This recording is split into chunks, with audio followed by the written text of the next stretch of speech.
Good morning. My name is Shirley Piotrowski and I'm the Physical Activity Lead in Public Health in Kingston Borough Council.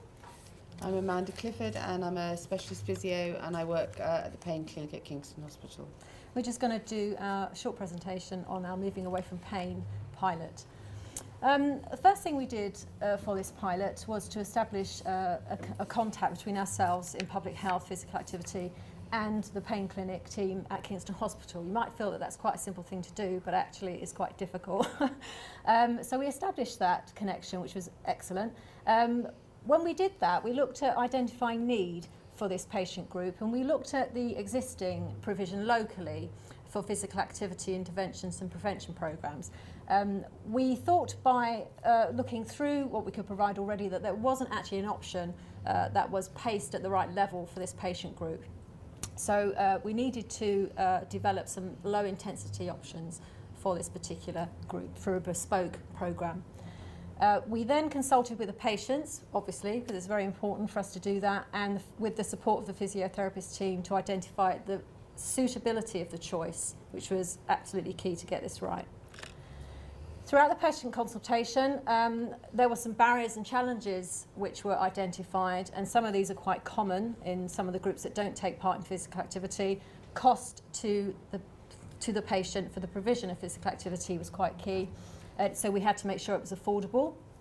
The concerns around the current level of fitness for this particular pain group of patients, and the perception in the community of instructors and leisure providers that were providing already physical activity programs, because there was a concern around that there was a little understanding of what was actually required for this particular group.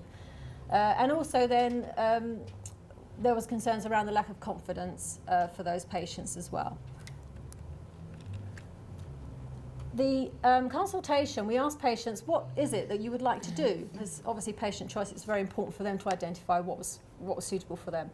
They identified a low-level walking group. We actually do have already established walking groups in the borough, but they were felt to be too high level. So we needed something very low level.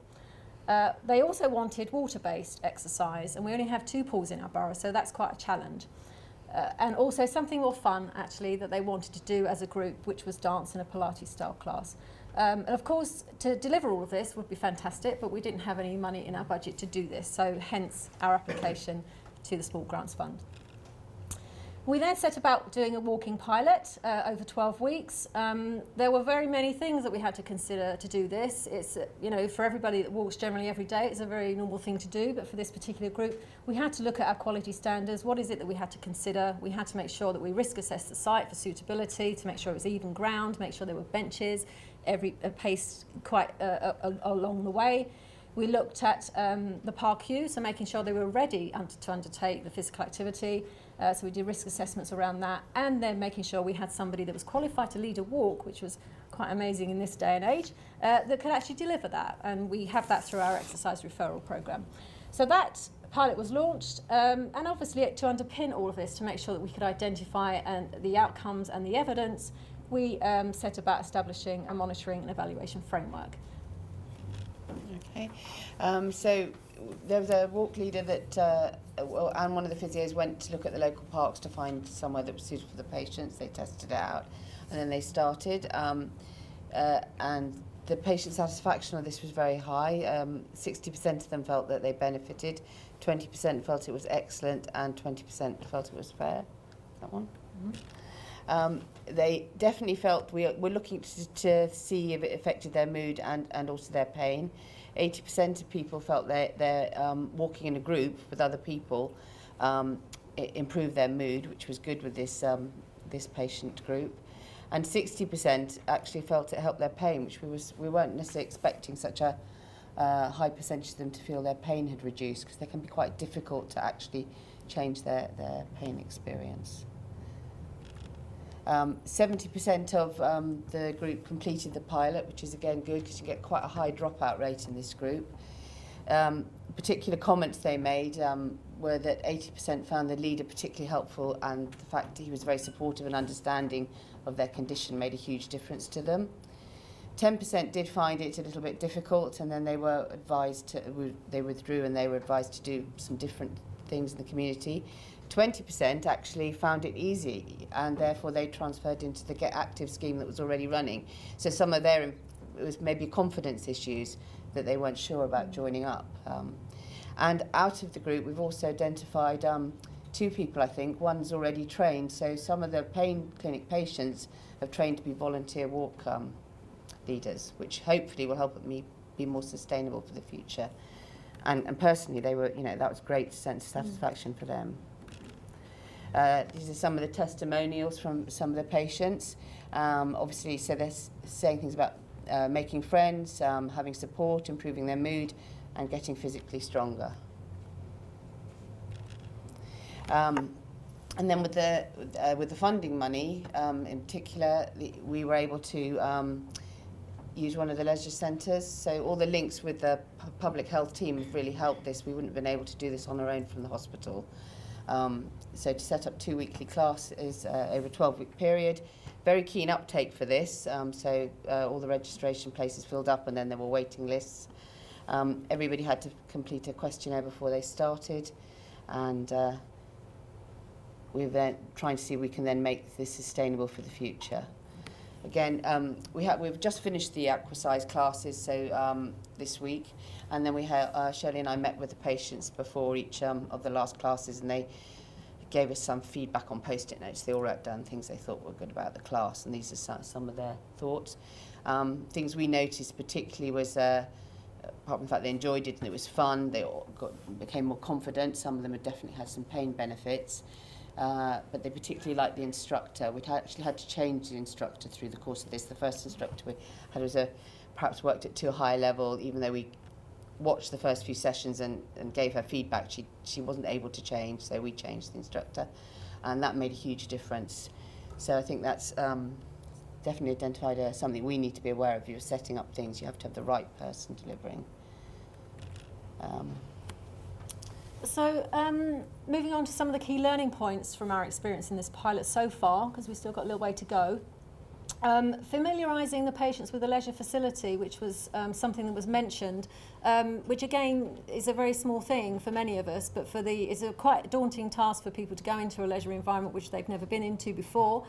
So things like just where are the lockers, where do I get changed, who do I speak to? So those things were really important for that initial patient confidence, to make sure that they were armed with everything they needed to take part.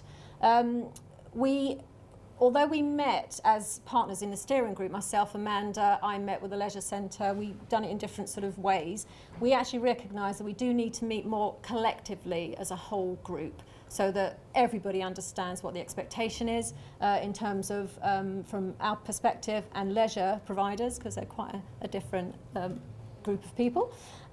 Just to look at progress, so making sure we're on top of reviewing progress more stringently, and looking at the procedures for administration, things like registers, screening, little things, but really important things, so that everybody is clear on that. So that's a key learning thing that we're going to move forward with.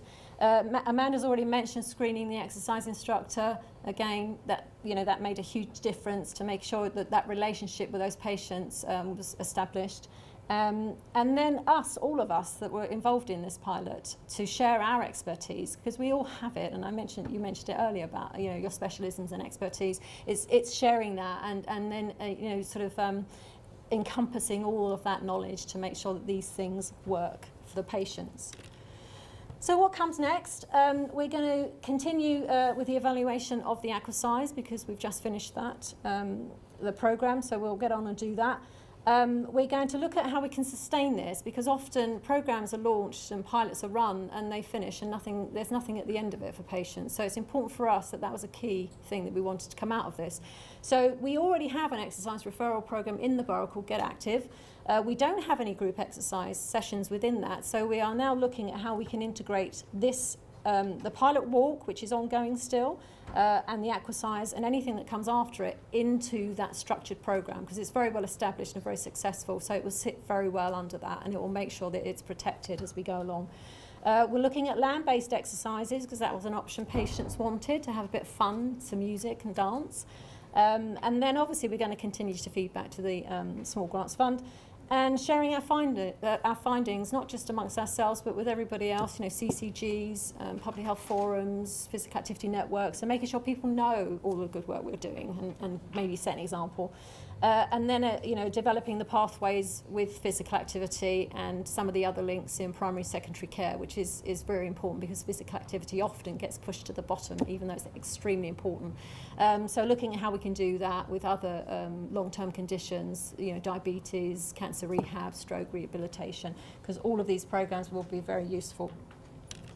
So this is a happy group of our walkers, just to finish off on a very high note. I mean, they're not walking obviously there, they're just standing there, but they're still going. And this lady here at the moment is the one that is the volunteer walk leader, which is a great success because I think that's fantastic for her confidence.